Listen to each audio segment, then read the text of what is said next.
Hi, everyone. Thank you for tuning into the Financial Chick Show today on this New Year's Eve. Can you even believe? No, we didn't do that. Your mic is not in front of your face. Oh, I did that good. I told you I should have stayed at my live show because I'm so not ready for any of this. Now I'm on live here and they know what's going on. All right. That's the second time in over 2 years that I did that, though. So it's not too bad, I guess, right? It's just a blooper. Okay, take two. Take two. All right. Here's the flubs. Here we go.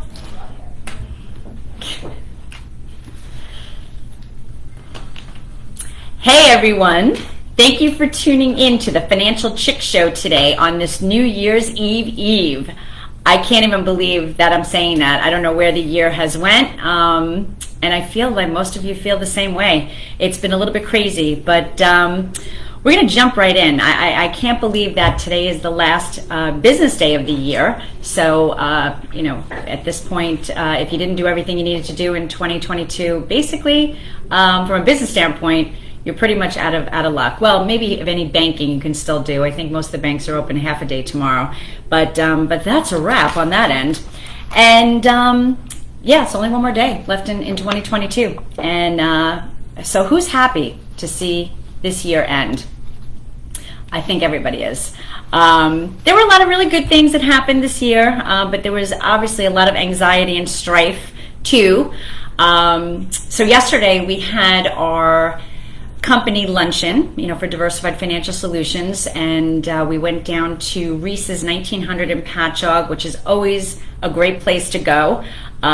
Great food, great service. You're never disappointed there. It's always a really good time, and it's a place that you really feel like it's Cheers. If you guys remember the show Cheers, it really feels like that, where everybody knows your name. So one of the owners, Joe, was there when he was bartending, and got to introduce them to my employees, and even ran into the father of one of my cheerleaders when I was a cheerleading coach back in the day. And then before we even went to Reese's, we stopped into the Patchogue Chamber of Commerce and saw David Kennedy, and we were chatting with him, and Midnight on Main Street hopefully is going to be a go. He was a little concerned, again, the anxiety and stress, but this had to do with weather. So tomorrow night on New Year's Eve, it's going to be a little bit crazy, I think. So with the weather, with the rain and all of that, so I don't know what they're going to be doing with that. So he was a little concerned, but I had asked him too, so how did your year go? What was going on with your year? And he too said, I'm so glad that this year is ending. I think we all feel that way. And even at the waitress that we had at Reese's 1900, she said the same thing. She was so sweet, and she was just like, I'm going to be positive and optimistic going into the new year. I think we're just going to kick 2022 to the curb and move on to the new stuff. So I have to concur. I feel the same way with all of these people, and speaking to a lot of people, we're all in the same place. So not that the silver bullet will be as soon as the calendar changes or the ball drops that it's all going to go away and everything's going to be perfect. Let's be realistic about that. However, it always is good to have that new start, to kind of start fresh, whether it be on that Monday or a new year or whatever the case may be. So it is a big time for us to kind of reflect and to decide what it is that we want to do, or what we want to achieve, or what we want to accomplish in the new year. So that has a lot to do with your financial world. So a lot of things is you really want to go back to basics, and I think a lot of us have gotten away from that. We've been all attached to our TVs with the volatility of the market all year long, and just everything that's going on, all the news and all the negativity, and I could go there, and I may go there in a little bit, but all the negativity and all the stuff that's been going on. But the bottom line is that there are certain things that we can control, and those things that we can control are how we react to things. And with regard to our investing, going back to the basics is just this. Looking at your situation, number one, and I don't care if you have $1 million or if you have negative 100. The first thing that you want to do is take a look at your situation and have a budget. This is an awesome time to do it. You're getting your year-end statements, you're getting your bank statements early in January.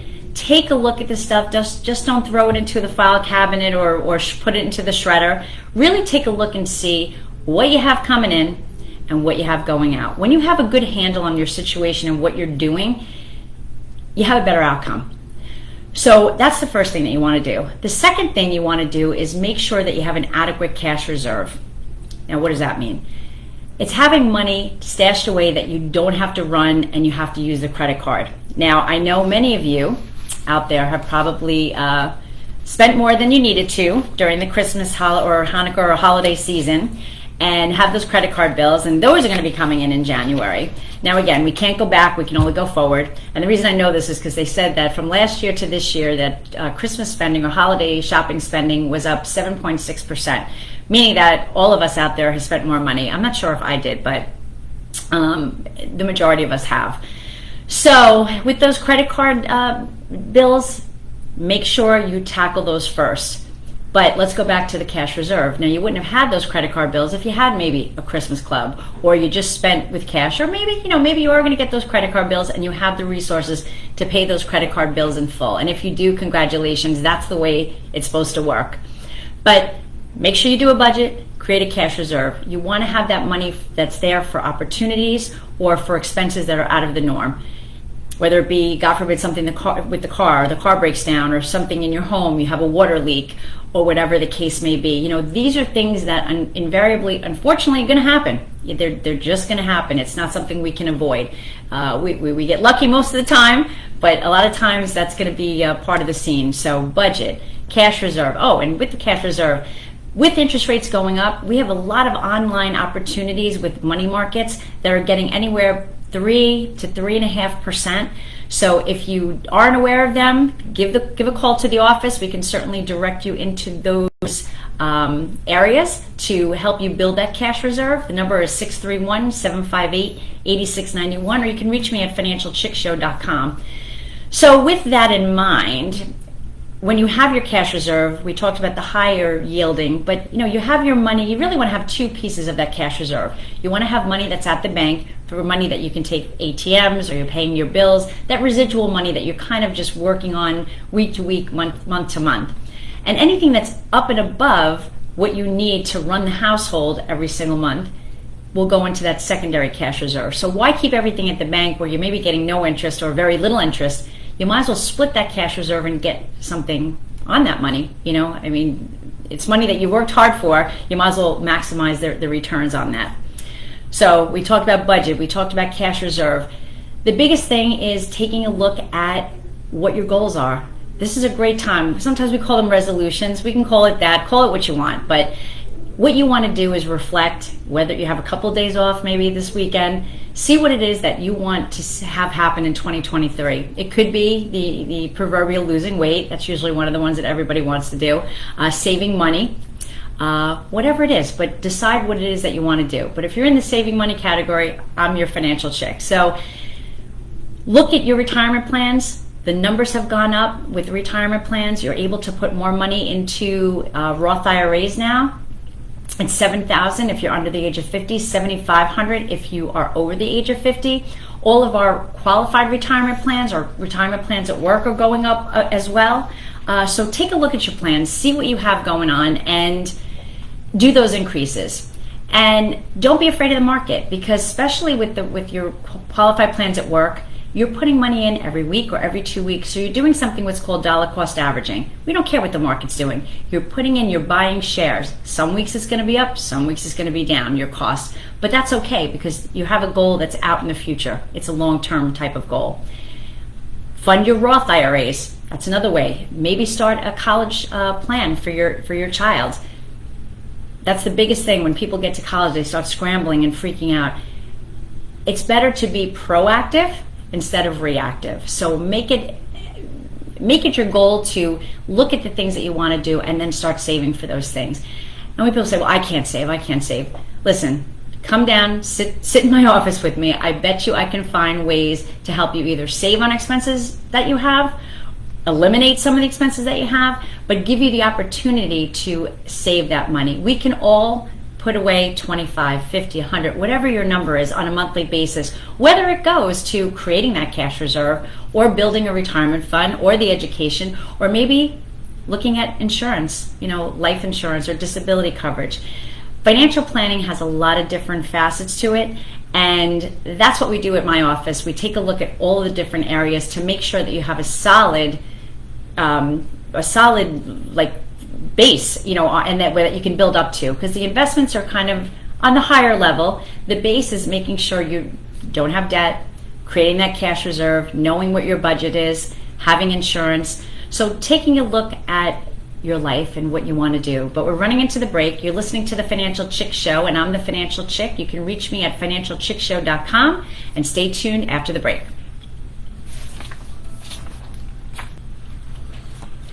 Welcome back. This is Denise Nostrom, the Financial Chick. My company is Diversified Financial Solutions, and you can reach me at 631-758-8691 or at my website at financialchickshow.com.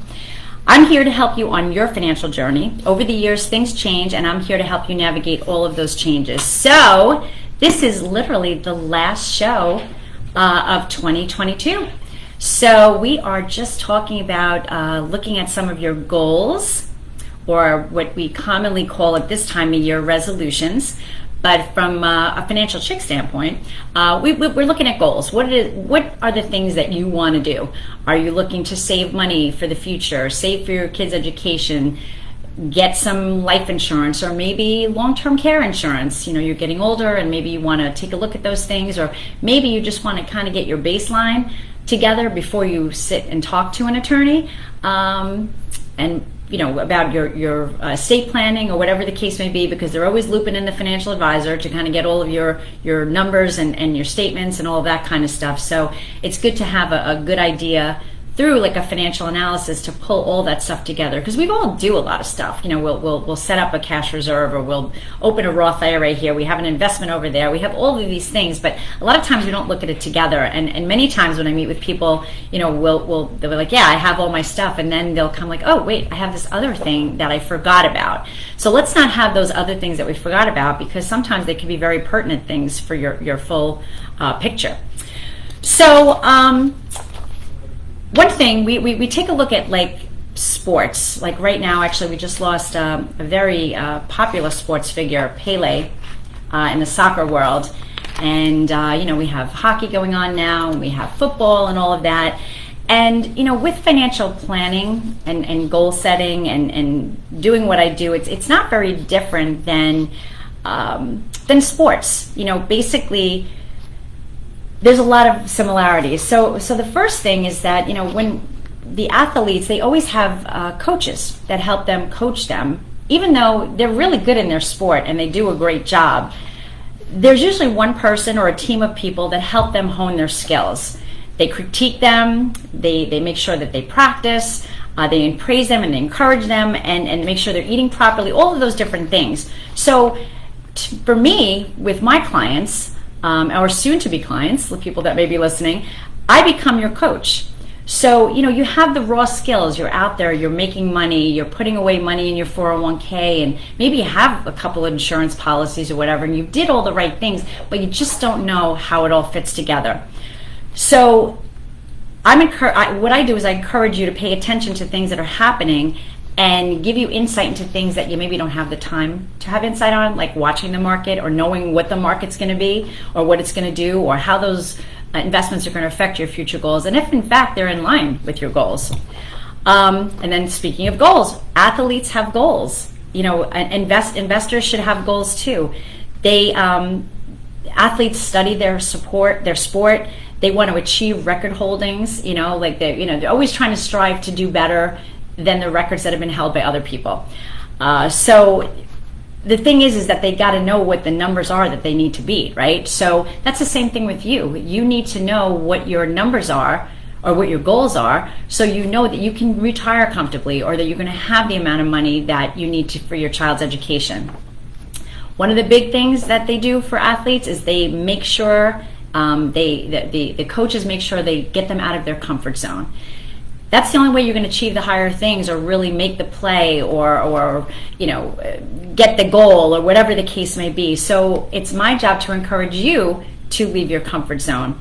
Let's be honest, I mean, the market being volatile, it's very scary and it's very nerve-wracking, and there's always going to be risk. There's risk in everything. I mean, when we take the car out and we're driving on the Long Island Expressway trying to bob and weave the potholes, that's if you just keep driving and hit all the potholes. And I can actually attest to this, because on Christmas Eve I had my tire blow out on my car because of a friggin' pothole, but that's another story for another day. But it was dark, that's why I couldn't see it. But the bottom line is that, we're going to have things. What happens when it's raining or when it's snowing? We could roll the car at 60, 70 miles an hour, but we take it down and we reduce our risk. Same thing in with your investing, or with your retirement planning, or your education planning. It's finding out how to deal with the volatility or the risks that are inherent in your situation.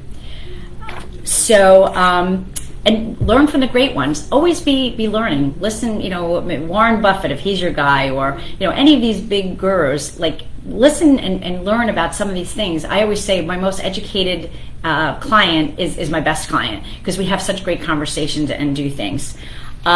Make bold moves. Sometimes it's really hard. I've always invested in CDs, and that's what I like to do. But you may run out of money in retirement.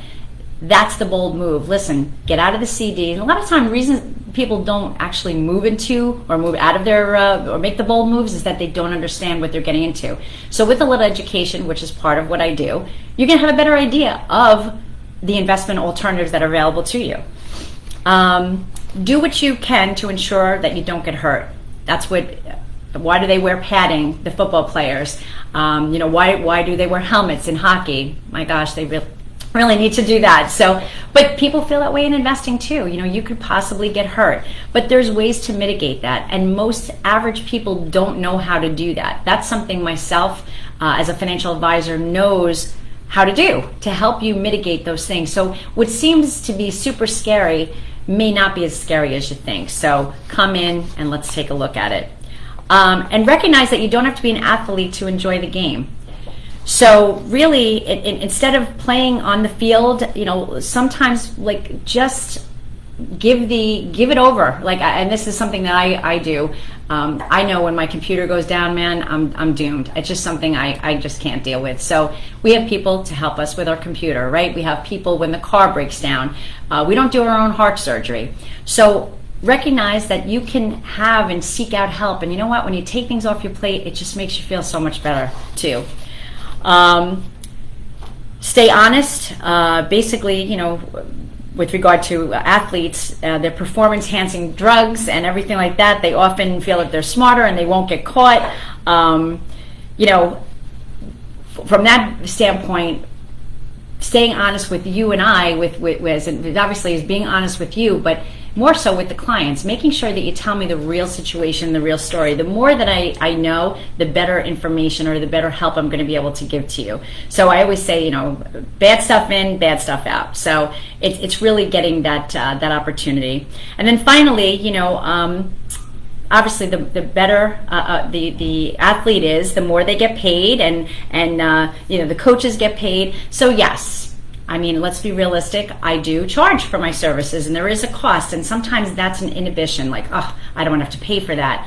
Sometimes, when you look at it, it's you get what you pay for, and having that help and that assistance sometimes is priceless, because the mistakes that you make or can make by doing this on your own sometimes isn't worth it and can cost you so much more in the end.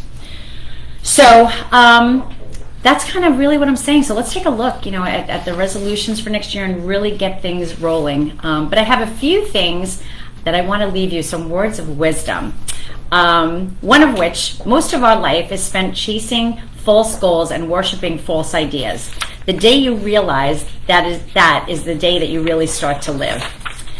I have a bunch here, and I don't know if I'm going to have enough time, so I'm going to kind of go through these, the ones that I think are good. Nobody is perfect, and nobody is truly happy with their lot. When that sinks in, you are free of comparison and free of judgment. It's truly liberating. This is an interesting one. No one really sees what you do right. Everyone sees what you do wrong. When that becomes clear to you, you will start doing things for the right reason, and you will start having so much more fun. So these are some words of wisdom for the new year. And I'm going to give the last one, which is very interesting and very pertinent to this day and this New Year's Eve. Always drink the good champagne and use the things you keep for, quote, best. Tomorrow is guaranteed to no one. Today is a gift. That's why we call it the present. Eat, drink, and be merry, but do it obviously responsibly.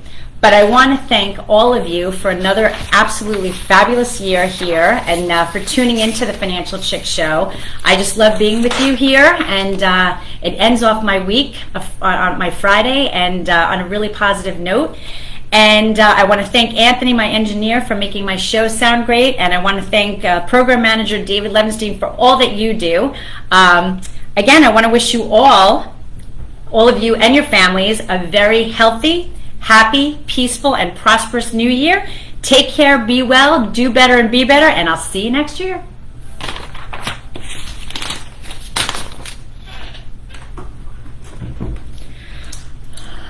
I felt I was totally ill-prepared today. I came in a little bit early, so you're actually seeing the show before the show because I'm not going live today. But thank you so much, and I want to wish all of you a Happy New Year, and I will see you real soon.